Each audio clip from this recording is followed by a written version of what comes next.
আমরা মুসলমান না? কথা বলতে, আমার সাথে কথা বলতে হবে। আমরা মুসলমান না? মুসলমান তো। আমাদের ধর্ম কি? ইসলাম। আমাদের ধর্ম ইসলাম। আল্লাহ আমাদের জন্য কোরআন নাযিল করছেন। কোরআন নাযিল করছেন না? আর রাসূল আমাদের জন্য হাদিস দিয়ে গেছেন। কি দিয়ে গেছেন? হাদিস। আমাদের ধর্ম ইসলাম, আমরা মুসলমান। আর আমাদের এই মুসলিম নামটা কে রেখেছেন? আমাদের জাতি পিতা ইব্রাহিম আলাইহিস সালাম। মিল্লাতা আবিকুম ইব্রাহিম ওয়া সাম্মাকুমুল মুসলিমিন। তিনি আমাদের মুসলমান নামটা রেখেছেন। এখন আসেন আমাদের ইসলাম ধর্মে আল্লাহ কোরআনে বলেছেন ফানকিহু মা তাবা লাকুম মিনান নিসা। তোমরা আল্লাহ তাআলার হুকুমে তোমাদের পছন্দের মেয়েকে বিবাহ করো। কার হুকুম? কার হুকুম? ফানকিহু মা তাবা লাকুম মিনান নিসা। তোমরা আল্লাহর হুকুমে তোমরা তোমাদের পছন্দের মেয়েকে কি করো? বিবাহ করো। এখন এই বিবাহটা জীবনে একবার ফরজ। কয়বার? একবার। আল্লাহ আমাদেরকে বিবাহ করার সুযোগ দিয়েছেন বিধায় আমরা বিবাহ করতে পেরেছি। ঠিক আছে তো? অনেক যুবক আছে 30 বছর 40 বছর হয়ে গেছে, কিন্তু বিয়ে তার কপালে আছে না? অনেক মহিলাও আছে যে 20 30 40 বছর হয়ে গেছে, তার কপালে কি নাই? তাহলে বিয়েটা আল্লাহর রহমত। বিয়েটা আল্লাহর কি? রহমত। আবার রাসূল সাল্লাল্লাহু আলাইহি সাল্লাম বলেছেন আন-নিকাহু মিন সুন্নতি। বিয়ে করাটা আমার সুন্নাত। কার সুন্নাত? রাসূলের সুন্নাত। ফামান রাগিবা আন সুন্নতি ফালাইসা মিন্নি। যে এই বিবাহের সুন্নাতটা বর্জন করল, যে বিবাহের সুন্নাতটা কি করল? বর্জন করল, সে আমার দলভুক্ত নয়। সে আমার দলভুক্ত নয়। তাহলে এই আল্লাহ যেহেতু আমাদেরকে রহমত দিয়েছেন, সুযোগ দিয়েছেন, এই জন্য আমরা বিবাহটা করতে পারছি। আল্লাহর হুকুম, রাসূলের সুন্নাত। আল্লাহর হুকুম কার সুন্নাত? তাহলে আল্লাহর হুকুম যেটা, রাসূলের সুন্নাত যেটা, সেটা কি ইবাদত না?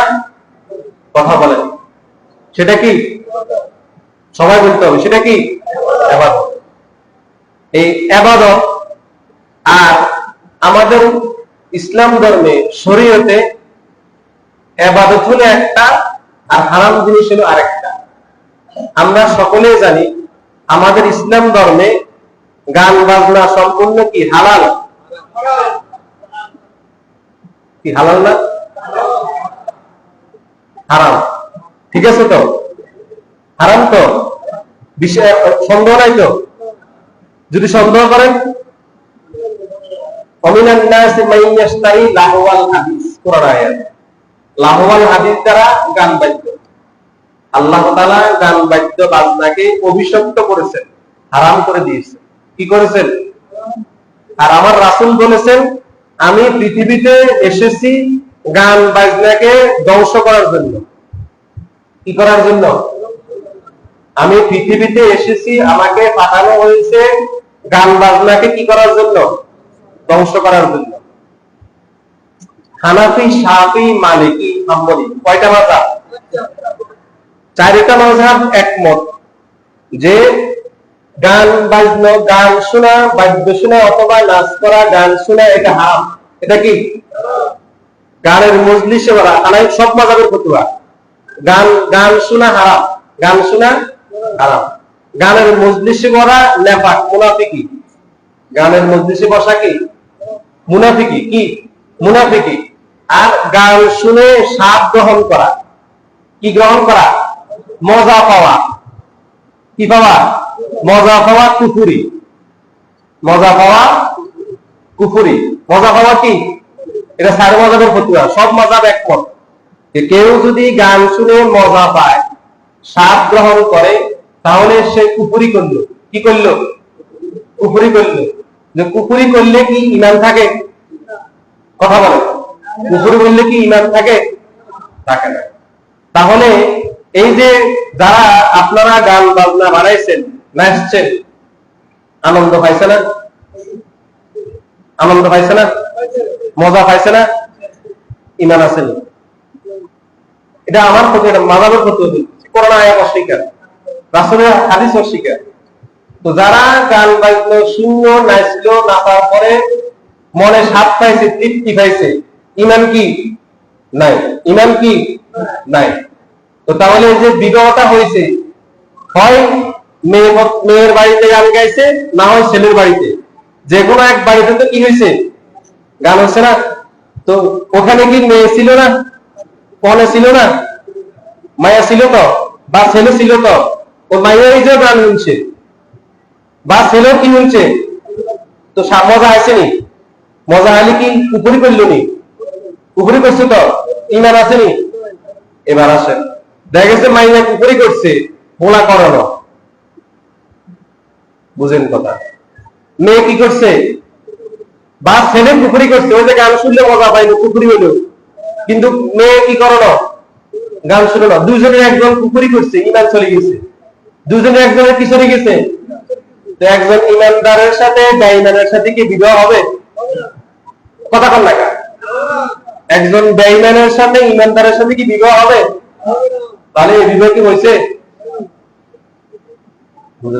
আল্লাহ আবার রাগ করেন নাকি আপনারা? তাহলে কি বিবাহ হয়েছে? তাহলে যে হুজুরে বিয়ে হয়েছে, এই বিয়েটা কি আইন হয়েছে নাকি আগে, নাকি ওজনে হয়েছে?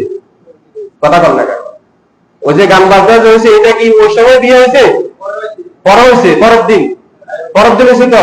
আরো তার দাওয়াত দেন, আরে কি জানো, দাওয়াত দেন হুজুর বললে, আরে কি জানি কি জানি কি তো, আরে হুজুর তো বিয়ে হয়েছে। এই হুজুরিটা কি, যে কি হুজুর? হ্যাঁ? এবার আসেন, গান বাজনা আমাদের ইসলাম ধর্মে হারাম, হিন্দু ধর্মে জায়েজ। গান বাজনা নাচানাচি আমাদের ধর্মে হারাম, ইহুদি খ্রিস্টানদের ধর্মে কি জায়েজ? জায়েজ। আমাদের ধর্মে কি? আমি মুসলমান হইয়া হিন্দুদের কাজ আমি করছি, আমি মুসলমান হইয়া ইহুদি খ্রিস্টানদের কাজ করছি, আমি কিসের মুসলমান? আমি কি মুসলমানের বাচ্চা না? জি।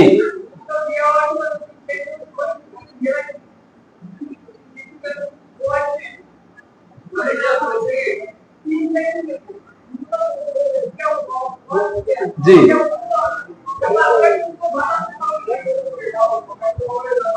না আমি শেষ করে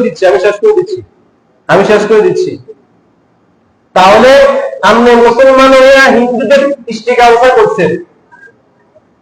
আমি আজকে কথাগুলো কেন বলতেছি, আমি এর আগে দুই এক জুমা আমি এর আলোচনা করছি না? এরপরেও কেন আমার এলাকায় এটা হবে?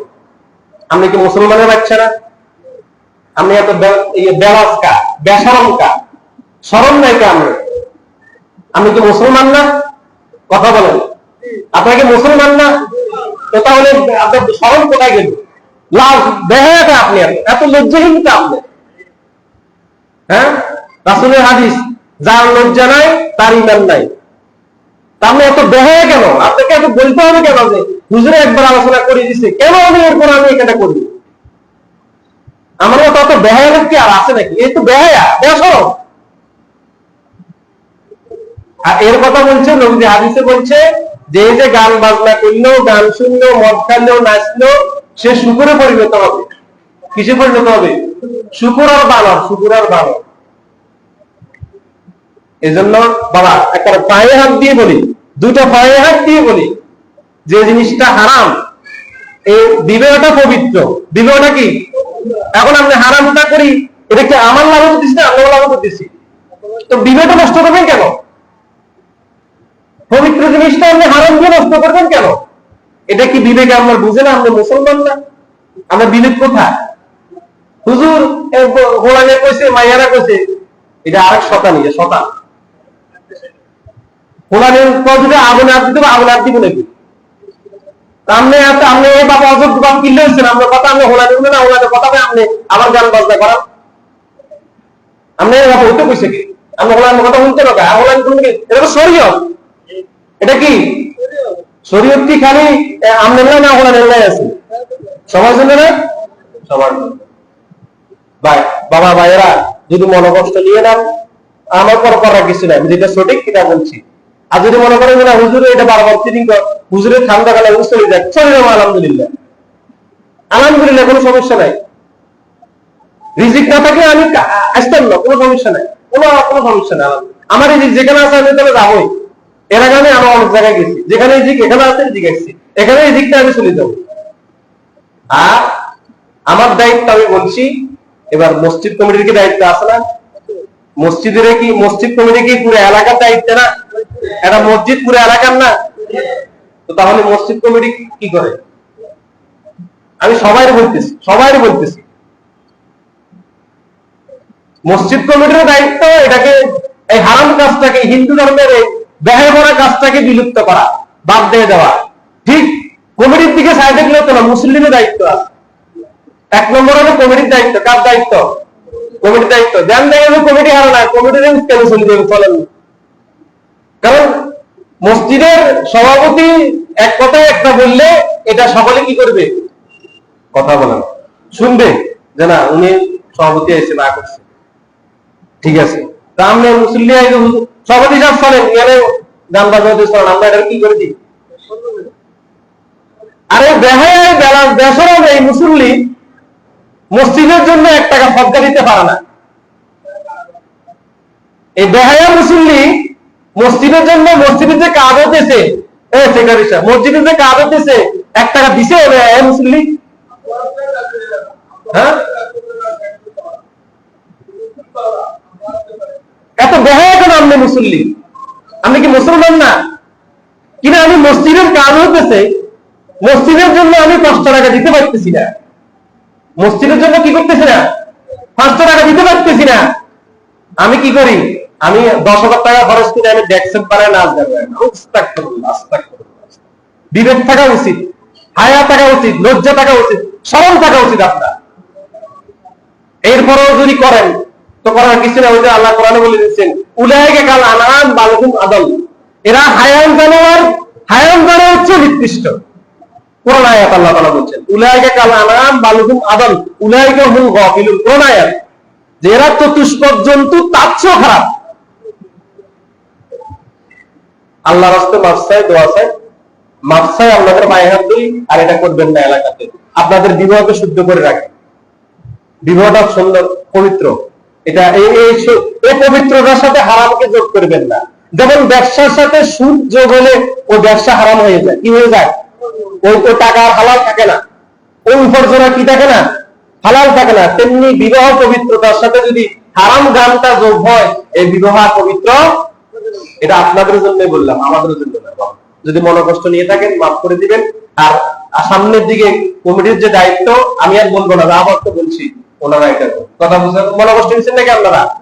আবার অত জায়গায় অনেকে আমার উপর মনোকষ্ট হতে পারে। মনোকষ্টের হুজুরে অনেক সময় 1.5টা পর্যন্ত, 35 পর্যন্ত, 29 পর্যন্ত, 20 পর্যন্ত, এরকম হয়তো অনেকে মুসলিম আছে, কমপ্লেন করেন। হ্যাঁ ঠিক আছে, ভালো কথা, এটা আমার দোষ। এই দোষটা আমি আপনাদের জন্যই দোষটা করছি। অন্যান্য এলাকার মসজিদের হুজুররা মিম্বার উড়ার নামে, মিম্বার উড়ার কি নামে জুমার দিন এটা ইমাম সাহেব, ইমাম সাহেব মুসল্লিদেরকে ভালো কথা বলুন, এই সুযোগও সবাই কি নাই নাই। আর আমি আপনাদের জন্য দেখেছি শেষে দিয়ে আসলে অনেকে অনেকে আগুন আসতেছে, শেষে দিয়ে আর একটা শেষে দিয়ে 5 মিনিট বাড়ায়া জুমার দিন তো বাবা একদিন বাপ 2টার আগে কেউ ভাত খান নাকি? একটু 5 মিনিট পরে দেখান না, আপত্তি কোথায়? কি আপত্তি আছে নাকি? 5 মিনিট পরে ভাতটা খান না, শুক্রবার জুমার দিন হুজুরের মুখ থেকে একটু কথাটা শুনি না, আমারও কথাটা শুনি না। বাবা আল্লাহর কসম বলি, আমার নিয়ত এটা, আমি ইচ্ছা করি তা নিয়ে করি না। আমার নিয়তটা এটা, যাতে আপনারা অন্তত 5 মিনিট দেরি হলো, আপনারা অন্তত যে শরীয়তের যে বিধান মাসালাটা এটা আপনারা শুনেন, আমার আপনাদের জন্য। এরপরেও যদি আপনারা বলেন যে না হুজুর আপনি দেরি করিয়েন না, টাইম মতো ঠিক করেন, তাহলে ঠিক আছে, ইনশাল্লাহ আমি টাইম মতো করবো। ঠিক আছে তো ইনশাল্লাহ? আমরা কি একদম কেন করাই গেছি নাই, আমি ইনশাল্লাহ আগামী শেষ করবো। যতটুকু আজকে বিষয়টা আলোচনা করছি, আল্লাহ তাআলা আমাদের সকলকে যেন সঠিক বুঝ দান করেন। সকলে যারা সুন্নাত করেন না তারা কাছে